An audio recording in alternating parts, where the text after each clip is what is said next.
লক্ষ্যে, যাতে করে হাসর ময়দানে সন্তানগুলো আব্বা আম্মার বিরুদ্ধে আপিল না করতে পারে। সেই কারণে আজকে এই প্রতিষ্ঠান, আপনাদের এই প্রতিষ্ঠানের সাথে আমি আপনাদের সকলকে আকুল আবেদন করব যে যেভাবে সম্ভব বুদ্ধি শুদ্ধি দিয়া টাকা দিয়া সহায়তা করার জন্য অনুরোধ করব।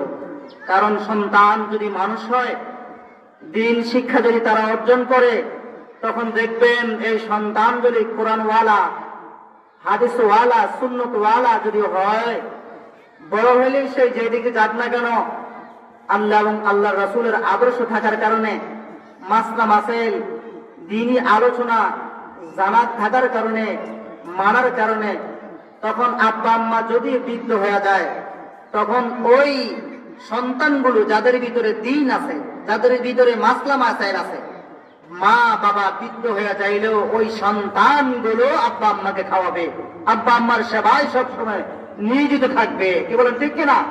কিন্তু যেই সন্তান ছোট অবস্থায় আব্বা আম্মার পক্ষ থেকে যে অধিকারগুলো পাওয়ার, যখন ইসলাম থেকে তারা বঞ্চিত হয়ে যায়, মা বাবার যেইগুলো করণীয় ওইগুলো প্রাধান্য দেয় না, ওইগুলো শিখায় না, ওইগুলো তাদের যখন ইসলাম থেকে দূরে রাখে, মক্তব থেকে দূরে রাখে, মাদ্রাসা থেকে দূরে রাখে, নিজের চলার জন্য, দুনিয়াতে চলার জন্য, পরকাল থেকে মুক্তি পাওয়ার জন্য যেইগুলো সুরলক্ষ্য দরকার, কিন্তু আব্বা আম্মা ওইগুলো থেকে সন্তানকে বঞ্চিত করে বিদায় ইসলামের তাদের নীতিকতা কিছুই নেই, ইসলামের আদর্শবানের যেটাই হকদার ওইগুলো যখন কিছুই থাকে না, আল্লাহ এবং আল্লাহ রাসূলের যখন কিছুই থাকে না, তখন ইসলাম সম্পর্কে তাদের জ্ঞান থাকে না।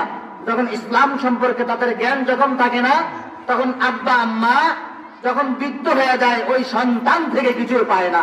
সন্তান মা বাবার খেদমত করে না, খাওয়ায় না। আর যখন সন্তানের অধিকারগুলো দিয়ে দিই, আমরা তো মনে করি সন্তানের অধিকার তাকে বিদেশ দেওয়া, আমরা তো মনে করি সন্তানের অধিকার তাকে 1 লাখ টাকা দিয়ে দোকানের সবকিছু বন্দোবস্ত করে দেওয়া, আমরা তো মনে করি তাকে একটা বাড়ি করে দেওয়া, আমরা তো মনে করি 10 জন ছেলেকে 10টা স্কুল কলেজে মাস্টার্স, একজনকে একটা বানের শিক্ষা দেওয়া, দুনিয়াবী শিক্ষা। কিন্তু যার কারণে দেখা যায় ওই আব্বা আম্মা এক সময় অশান্তিতে ভোগে, খাওয়ার জন্য তার এক এক সময় এক একটা ছেলের ঘরে দৌড়াদৌড়ি করতে হয়। বরং শুধু দৌড়াদৌড়ি নয়, খাওয়ার জন্য অস্বীকার করে, পুত্রবধূ অস্বীকার করে, ছেলে অস্বীকার করে। কি বলেন ভাই, করে কি করে না?